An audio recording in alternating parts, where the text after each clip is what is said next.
यो हो पाण्डवको मृत्यु। मैले जिन्दगी हेर्न चाहेको के हो? पाण्डवको आजबाट होइन 5 वर्षको उमेरमा। किन भन्नु होला? यी साना बच्चाहरू मैदानमा खेल्छन् नि, त्यो खेलमा कस्तो खेल्छन् भने कुस्ती खेल्छन्, कसले जित्ने भन्यो।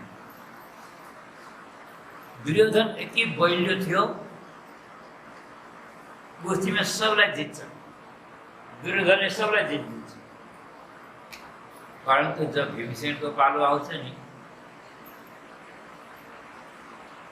दुर्योधनले पनि पछाडिदिन्छ। त्यही भएर दुर्योधनलाई भीमसेन आँखाको कसिङ्गर लाग्यो। यो कहाँबाट आयो? यो नभएकोमा सबभन्दा बच्चामा मलाई कसैले जित्न सक्दिनँ नि। म 1 नम्बर हुन्थेँ, सबलाई जित्थेँ, सबलाई मैले जित्छु, यो दुष्टले मलाई पनि जित्छ। त्यही भएर आजबाट होइन 5 वर्षको उमेरबाट झुक्याएर धोका दिएर आँखा छलेर मार्नु। भीमसेनलाई लड्डु साह्रै मन पर्यो। एक बार 20 का लड्डु बनाएर खुवायो। लड्डु भनेपछि भीमसेनले अब बिहानको नास्तामा त सभामानको लड्डु खान्थे अरे। बिहानको नास्ता हामीहरूको भाषामा कलेवा भन्छ, लालभोग। हामीले के भन्छौँ बिहान खाने नास्तालाई? लालभोग। कलेवा भनेको परिचयको भाषा। अब बालभोग यिनले सभामानको लड्डु खान्थे भने राजभोग कति खानु? फेरि दिउँसो खोज्यो। त्यही भएर बिचरा 20 का लड्डु खाएर बेहोस भए, नदीमा फाले, भोग्दै भोग्दै पाताल लोकमा गए। नागहरूले झन् चाहिँ जीवित गरे। अमृतको कुण्ड पिएर आए। झन् कति बढ्यो। अब दुर्योधनले के षड्यन्त्र गरौँ? अहिले महाभारतको कथा गर्न नथालौँ है। हामीले महाभारतको यहाँ अहिले गर्नु बसेको छु, नामै महाभारत पनि भाग षड्यन्त्रका जुवा, लाख्या भवन सबै षड्यन्त्र बडामिली कुराहरू। आज पनि दुर्योधनले के भन्छ? बरु पुत्र मेरो अन्तिम इच्छा पुरा गर्न चाहन्छु भने मैले पाण्डव 5वटा पाण्डवमा एउटाको पनि मृत्यु देख्न पाएँ। चलेछ नि त भीमसेन, नभए एउटाको पनि मृत्यु हेर्न पाए मलाई मर्ने बेला पनि पक्का मिले। मान्छेको सोच जिन्दगीमा जे जति कर्म गरे पनि, जस्तो सङ्गत गरे पनि, जे जस्तो बानी बेहोरा भए पनि कमसेकम मर्ने बेलामा विशुद्ध भइदिएको छ। मर्ने बेलामा के को राख्दैछु? मरेर जाने बेला के को राख्छु? किन शत्रुता लिएर मर्ने? परन्तु यो मर्ने बेलाको पनि सुधार्नलाई पहिल्यै जवानीमै नसुधारे हुँदो रहेछ। मर्ने बेला सुधारेर एउटा सत्य घटना बताउँ है त। गाउँको घटना हाम्रो नेपालमा पनि घटेको भन्छ। मलाई कुरा याद छैन, मैले सुनेको कुरा। एउटा गाउँमा यस्तो फटा मान्छे रहेछ, हेर्नु, त्यसले नरुवाएको त गाउँमा कोही छैन। फटाको बानी गर्दो चाहिँ तेरो मेरो भन्दैन, त्यसले जसलाई पनि शोषण गर्ने। घरैभित्र पनि परिवारलाई पनि सबलाई रुवायो, बाहिर आएको नै थियो। गाउँभरि सबलाई रुवायो। यस्ता मान्छेको मर्ने बेला बहुत नराम्रो दशा हुन्छ। किनकि फर्केर कोही सोध्न आउँछ, सेवा कसैले गर्दैन। बिस्तरामा सडिन्छ, त्यहीँ दिसा त्यहीँ पिसा। कसैले ल्याएर केही दिए खानियो न भोकै, त्यही मलमूत्रमा सुतिरह्यो। गाउँका मान्छेले एउटा बैठक गरेछन्, मिटिङ गरेछन्, सल्लाह। यो त 1 नम्बरको फाटा हो, दुष्ट हो, यसले जिन्दगी कसैको भलो गरेन, आफ्ना कर्मको फल भोगिरहे। और यस्तासँग दुश्मनी गरे, शत्रुता गऱ्यौँ भने हामी त त्यस्तै भइदिएर होइन। हाम्रो सामाजिक चेतनाले के भन्छ भनौँ अनि हामी त्यही सरह भयौँ भने त्यसमा राईमा के फरक हो त्यही छोडौँ त्यसले जे जस्तो गर्यो हामीलाई त्यसले हामीलाई कुभलो गर्यो अपकार गर्यो जति धोका दियो हामीलाई जति कष्ट दियो यी सबै बिर्सेर अब मर्न लाग्छ 2-4 रुपियाँ पाउन अब कति दिन मात्र बिचरा मलमूत्रमा सडे आहा त्यसको सेवा गरौँ भन्ने चल्छ गएर त्यो दिसा पिसाका कपडा खाइदिए त्यसलाई नुहाइदिए राम्रा कपडा लगाइदिए एउटा साफ सुथरा बिस्तरामा सुताए मिठो कुरा लगेर मिठो मिठो खाना दिए तिमीले जे जस्तो गर्यौ त्यो तिम्रो आफ्नो स्वभाव हो तर हाम्रो धर्मले हामीलाई तिमीले जस्तो गर्न हामीलाई मानेन हाम्रो मनले मानेन त्यही हामीले तिम्रो सबै शत्रुता बिर्सेर भन हामी तिम्रो सेवा गर्न आयौँ तिम्रो जे इच्छा छ खाने पिउने लाउने जे छ भनौँ हामी तिम्रो चाकरी रोयो कति रोयो आउँछु देखायो के गर्नु म जस्तो दुष्टलाई पनि हजुर मर्ने बेला सेवा गर्नुभयो मलाई ऋणी बनाउनु भयो म आभारी छु मेरो अन्तिम इच्छा छ एउटा भन चिन्ता नगर जे छ हामी पुर्याउँछौँ मलाई अरू के छैन मैले हजुरलाई साह्रै दुःख दिएँ र पनि हजुरको सेवा गर्न आउनु म मरेपछि अब मर्छु बाँच्नु त आशै छैन म मऱ्यो भने मेरो छातीमा एक हातको किलो फुकेर मलाई मसान घाट होइन केलाई अब केलाई हुने पापको प्रायश्चित्त गर्न अहिले त्यही घट्ला कि भनेर र अर्को कुरा दुनियाँले पनि देखोस् कमसेकम उपकर्मको फल कस्तो हुँदो रहेछ भने त्यही भएर मेरो यो अन्तिम इच्छा हो हजुर भन्दै मऱ्यो अब मर्न मरो त्यहाँ 2 मात्र हो त्यहाँ मान्छे बानी एउटा समाजले एउटा पक्षले के भन्छ अहिले त भावा विषयमा भनिहाल्नु त कोही त मरेको मान्छेलाई के छातीमा किलो काट्नु पर्छ नगरौँ भन्छ एउटा समाजले अर्को समाजले के भन्छ फेरि अझ मरेको लाखलाई किलो ठोकेको के भयो आगोमा चिता जलाउने लाइन त हो अब त्यसलाई दुख्ने होइन केही होइन बिचराको आत्माले देखाएछ उसको अन्तिम इच्छा पुरा हुन्छ के हुन्छ त ठोकेर भन्ने मान्छेकै बहुमत भएछ एक हातको किलो ल्याएर छातीमा ठोकेर अब त्यहाँबाट काममा लिएर लास लिएर गइखेर घाटमा मसान घाटमा बाटामा रहेछ पुलिस चौकी थाना अब थानामा अब लास हेर्छन् लासको छातीमा त यत्रो किलो छ अब त्यो थानेदारले देखो यो बिचरा के को मर्दो र मारेका हो छातीमा यत्रो किलो ठोकेर मारेका र सब मलाई मिलेर भित्र जागे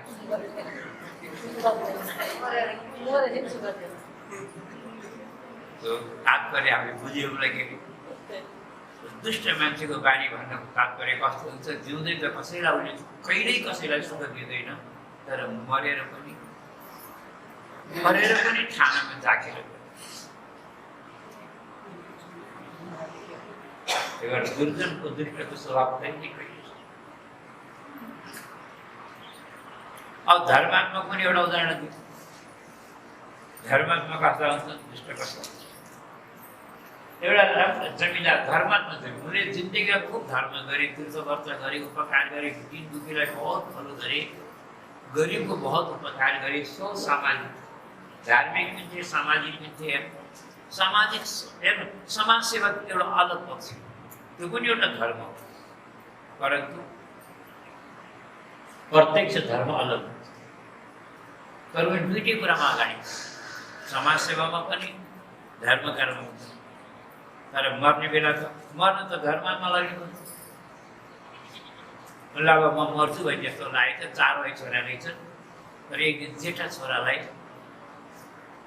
कोठाभित्र बोलाएछन् कुन्डी लगा भनेछ छोराले कुन्डी लगाओ अब बाबु छोरा त 4 भाइ छन् तर मलाई तिम्रो विश्वास छ तिमीहरूमा तिमीलाई अन्तिम इच्छा बताउनलाई यहाँ बोलाएको पिताजी हजुरले अप्ठ्यारो नमान्नुहोस् म हजुरले भन्नुहुन्छ भने यो ज्यान पनि दिन तयार छु जे पनि गर्छु जे भन्नुहुन्छ आज्ञा मात्रै गर्नु उसले भनेछ अब म मर्छु मर्नुभन्दा पूर्व एउटा डाक्टरलाई बोलाएर आँखाको डाक्टर अनि दुईटा अन्धा व्यक्तिले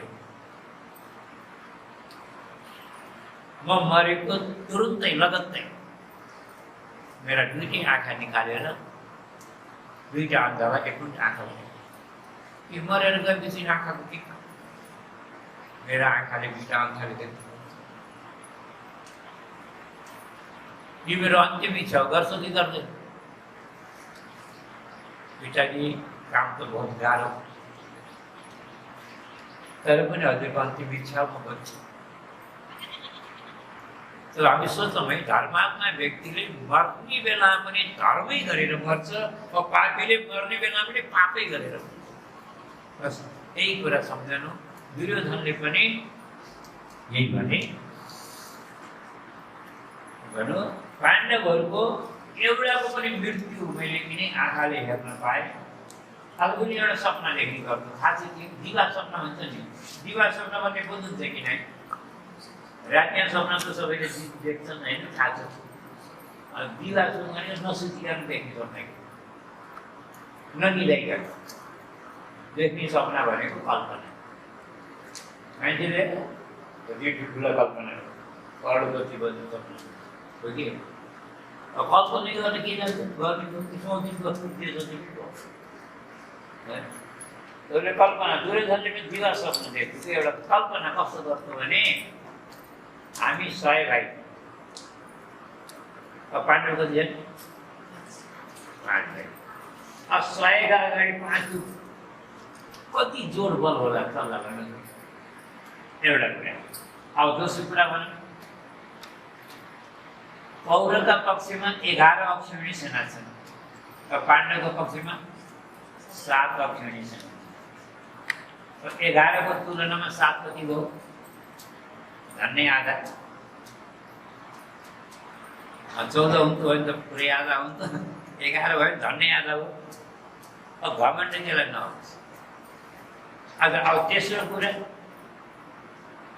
उसका आफ्ना जति पनि नजिकी थिए, जस्तै भीष्म पितामह, द्रोणाचार्य, कृपाचार्य, अश्वत्थामा, यी सबै अजेय वीर। यी महारथी होइन, यी सब अतिरथी। भने यिनलाई जित्न कसैले सक्दैन।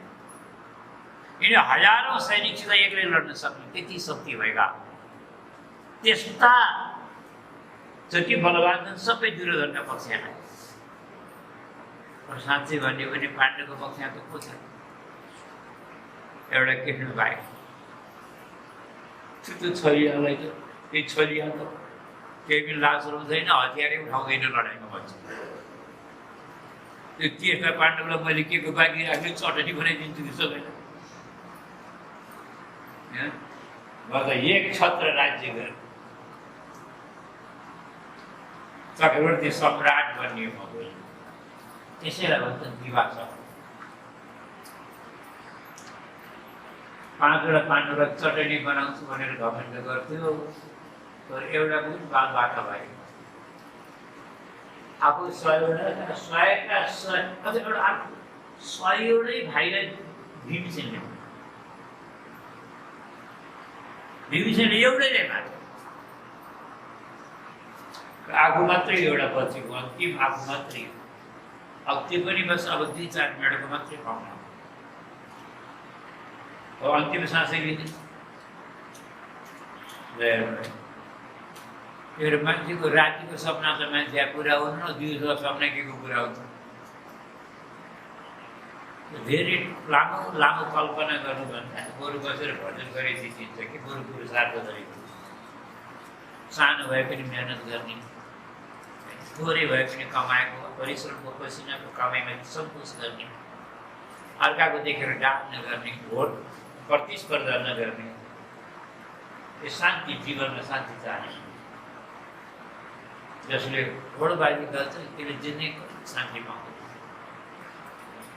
हेर्नु यो के भन्छ नीतिले, अगर सुखी हुनुहुन्छ भने गरिबलाई हेर्नु अरे, अगर दुखी हुनुहुन्छ भने आफूभन्दा अमीरलाई हेर्नु। मैले कुरो बुझेन क्या भयो। म एउटा उदाहरण दिएर भन्छु। त्यही एउटा मान्छे मन्दिरमा दर्शन गर्न गएको छ। मन्दिरका अगाडि कस्ता कस्ता मान्छे भेटिन्छन्, कसैका हात नभएका, कोही खुट्टा नभएका, है, कोही आँखा नभएका, सिल्भरको थाली लिएर बसेका कुरो बुझ्न किन माग्ने भन्ने। एउटा भिखारी रहेछ, दुईटै खुट्टा नभए बसेर। अझै लामो कथा त यस्तो हो, त्यो मान्छे दर्शन गर्न गएको, जुत्ता उतारेर दर्शन गऱ्यो, फर्केर आउँदा जुत्ता छैन। भगवान् त यति रिसाएछ, यस्तो भगवान् के राख्यो, जुत्ताको पनि रक्षा गर्दैन गएर घर आएर आफ्नो भगवान्लाई फलासेर अर्का दिन मन्दिरमा दर्शन गर्नु गएको त के मेरो सस्ता जुत्ता पनि त 5,000 भनेर भगवान्को दर्शनै त गर्न गएको, अरू के गरिहाल्यो। त्यो दिन त मेरो बचाइदिए भाउजूको भगवान् भोलिबाट आइछु भने त तिम्रो गर्नु भन्छ कि भगवान्लाई सुहाउनु पऱ्यो। घरका भगवान्को लागि बोला लगाए, तर बानी लागेको मनले मान्दैन, दर्शन नगरे पनि मर्निङ वाक हुन्छ। यहाँ पनि कोही मान्छेहरू म देख्छु मर्निङ वाक आउँछ, बिहान बाहिर चक्कर लगाउँछ, परसन जान्छ, दर्शन नगरिकन जान्छ। अब बिचरा भन्नु अब के भन्नु, बिचरा बाहेक अरू के भन्नु। अब बिचरै फेरि छोडा दिने कुराहरू त्यो पनि त्यसले गए त मर्निङ वाक गर्छ। रिसले भित्र त जान्न भने त बाहिर जान्छ के भयो।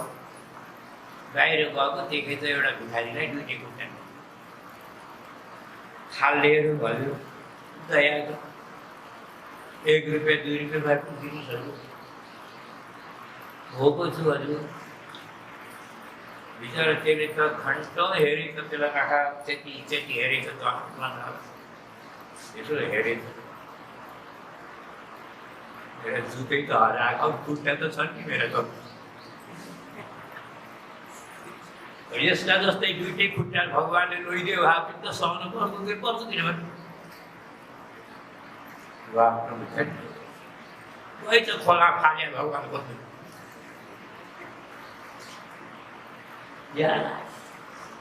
जुत्तै त हरायो, खुट्टा त छ नि त। बडा गरिबलाई देखेर किन थियो उसलाई आफ्नो सुखमा बडा त्यो मान्छेले आफूभन्दा गरिबलाई, आफूभन्दा दुखीलाई, आफूभन्दा अभावग्रस्तलाई देख्यो भने उसको जीवनमा शान्ति आउँछ, सुख आउँछ। जब मान्छेले अर्काको 7-8 तले 10 तले घर देख्छ नि, लिफ्टमा तलमाथि गर्ने घर अर्काको देख्छ नि, आहा कति दुखी हो। भगवान्ले मलाई कहिले यस्तो गर्नु अब एउटा कुरो चाहियो के त भन्नु, मरेर जाँदा पनि बिग्रै सबै जान पाइने भएको हो। त्यही भएर आफूभन्दा अमिरलाई देखे दुःखको हुन्छ, आफूभन्दा गरिबलाई देखे सुख। बलि भक्तवत्सल भगवान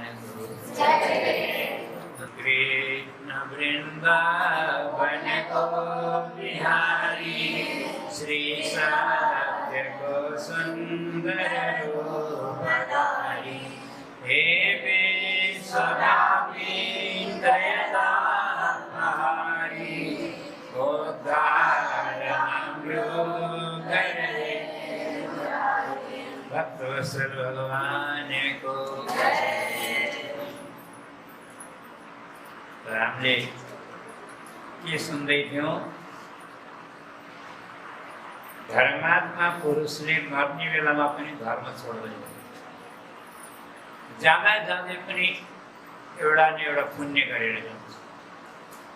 अब पापी व्यक्तिले मरेर पनि अर्कालाई सताउँछ, मर्ने बेलासम्म त सताए मरेर गएपछि पनि एकदम सत्य कुरा प्रत्यक्ष। दुर्योधनको अन्तिम इच्छा के थियो, पाण्डवहरूको मृत्यु हेर्न चाहन्छु, मेरो इच्छा अधुरो रह्यो।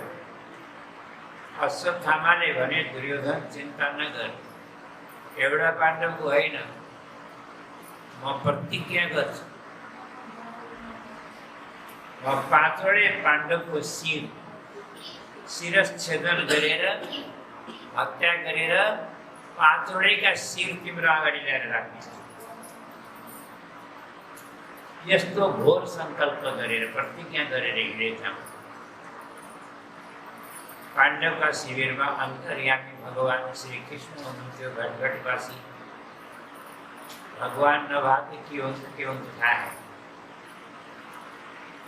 भगवानले साधै भन्नुभयो पाण्डवलाई, पाण्डव तिम्रो यहाँ आज बस्नु ठिक छैन, निस्क बाहिर। र पाण्डवहरूको एउटा विशेषता छ, भगवानको आज्ञा, भगवानले आज्ञा गरिसकेपछि कहिल्यै पनि किन भनेर प्रश्न गरेन। किनकि जसले भगवानको आज्ञामा शङ्का गर्छ, ननुनच गर्छ, त्यसको कहिले मङ्गल हुँदैन। पाण्डवहरू खुरुक्कै शिविरबाट बाहिर निस्के। भगवानले पाण्डवका 5 वटा पुत्र पनि थिए, बालक, तिनीहरूलाई पनि भन्नुभयो बाबु तिमीहरू पनि बाहिर निस्क। पर यिनीहरूले ननुनच गर्न लाग्यो। प्रभु 18 दिन भयो लड्दा लड्दै, न राम्ररी हामी खान पाएका छौँ, न सुत्न पाएका छौँ, थाकेका छौँ। आज त कमसेकम जितेर आएको दिन है, आज त आराम गर्न दिनुहोस्। आज पनि कहाँ लिएर जानुहुन्छ रामलाई? भगवानले भन्नुभयो धेरै कुरा नगर, सुत आराम गर।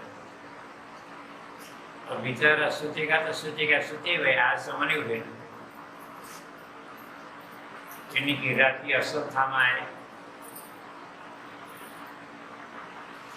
अझ यस्तो प्रसङ्ग आउँछ, अश्वत्थामाले एउटा बरका रुखमुनि चौतारीमा बसेर सूर्योदयको प्रतीक्षा गर्दै राति एउटा दृश्य देखे।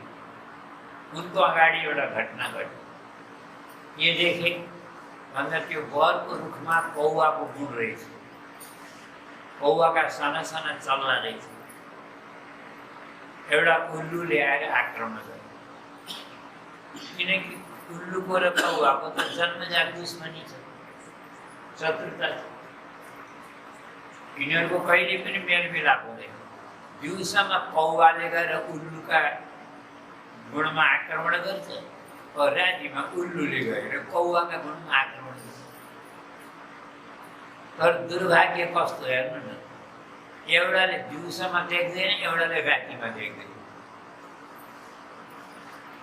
कुरो बुझ्यौ है? उल्लुले दिउँसोमा देख्दैन, कौवाले गएर उल्लुका गुणमा आक्रमण गर्छ, फाइदा उठाउँछ, कमजोरीको लाभ उठाउँछ कौवाले। अनि रातिमा फेरि कौवाले देख्दैन, उल्लुले गएर आक्रमण गर्छ। तर कामनाशील प्राणी मनुष्य, कामनाशील मनुष्य त यस्तो हो, उसले न दिनमा देख्छ न रातमा देख्छ। जसको विवेक शून्य भइसकेको छ। आज अश्वत्थामा जस्ता ज्ञानी गुरुपुत्र भएर, एउटा शिक्षित पढे लेखेका व्यक्ति भएर शिक्षा प्रेरणा दिए कसबाट? उल्लुबाट। भने उल्लुलाई गुरु बनाए। जसले उल्लुलाई गुरु बनाउँछ त्यसको कल्याण होला। त्यो उल्लुले कौवाका गुणमा आक्रमण गरेको देखेर उनले के सोचे? शत्रुलाई रातिमा पनि छोड्न हुँदो रहेछ। उल्लुले छोडेन र मैले किन छोडौँ भनेर रातिमै शिविरमा आक्रमण गर्न गए। विचार सब निश्चिन्त भएर सुत्या थिए। पाण्डवको पक्षमा धेरै सैनिक बचिया, कौरवका पक्षमा भन्दा पाण्डवका पक्षमा धेरै बचिया। तर अश्वत्थामाले एउटा प्रलयमा चाहिँ यस्तो संहार गरे तहस नहस पारे पूरे शिविर में आगो लगे घुचे खुचेका सैनिक सब बिचारा सुहाव गए पांडव का शिविर में गए सुतेका बालकलाई देखे उनले देख्दा पनि देखेन बालक कि बाउ थाहा है बिचारै गए आक्रोशमा और आवेशमा तीव्र तलवार चलाए पाँचोड़े का शिरच्छेदन गरे हत्या गरे पाँचोड़े का शिर लिएर दुर्योधन का पास दुर्योधनले भन्यो गुरु पुत्र मलाई भीमसेनको शिर मेरो हातमा राख्यो भीमसेनको त शिरै थियो कहाँबाट राख्ने पर भीमसेनको बालक त थियो नि त्यो पनि देख्दाखेरि भीमसेनकै जस्तो बलिष्ठ थियो अनुहार थियो त भीमसेनका बालकको शिर लिएर हत्केलामा राखी दुर्योधनले मुट्ठी बन्द गरे बालकको शिर दुर्योधनका मुट्ठीमा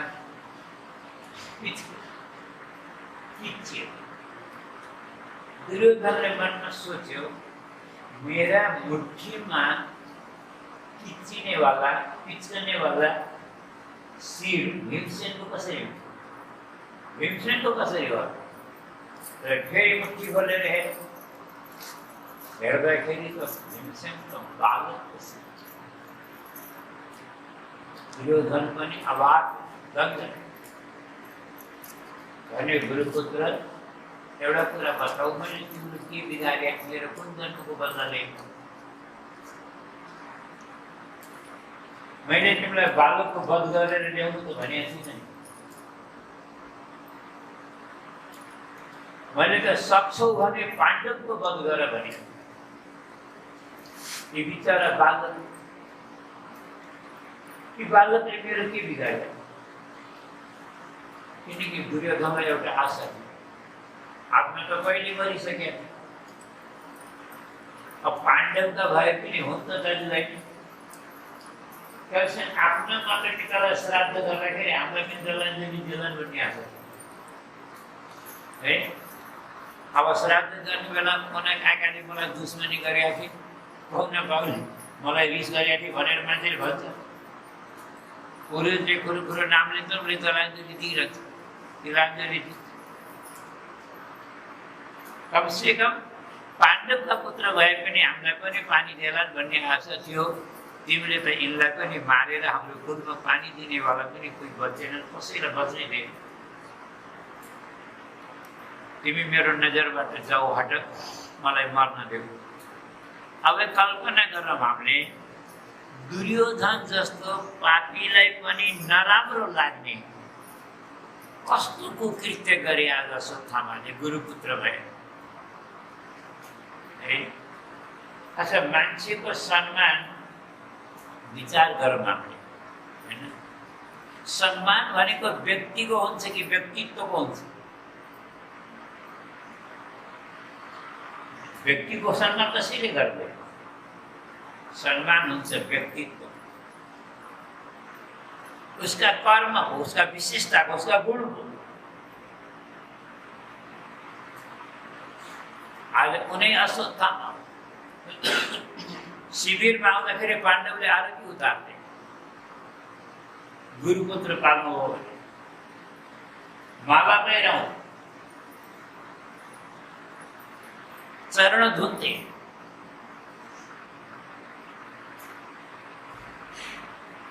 आज कुनै पाण्डव कुनै अश्वत्थामाले आज यस्तो कुकृत्य गरे यो पाण्डवको अगाडि मुख देखाउन पनि फिर प्रातःकाल द्रौपदी जब शिविरमा गए एकछिन भन्दा त पाँचवटै पुत्रको धडै धड शिर एउटाको पनि छैन अब कल्पना गर्नुहोस् है ती मातालाई कति पीडा भयो 18 दिनको लडाईमा 18 दिनको महाभारतको लडाईमा नमरेका नहारेका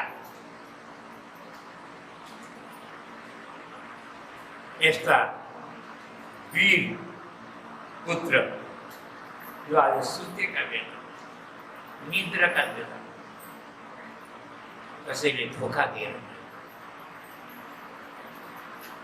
द्रौपदी साधारण नारी होइन, यिनी वीराङ्गना। यिनले के गर्थे थाहा? यो महाभारतको लडाइँमा लड्न जानुभन्दा पूर्व मातालाई भोग्न आउँथे, आशीर्वाद दिन आउँथे।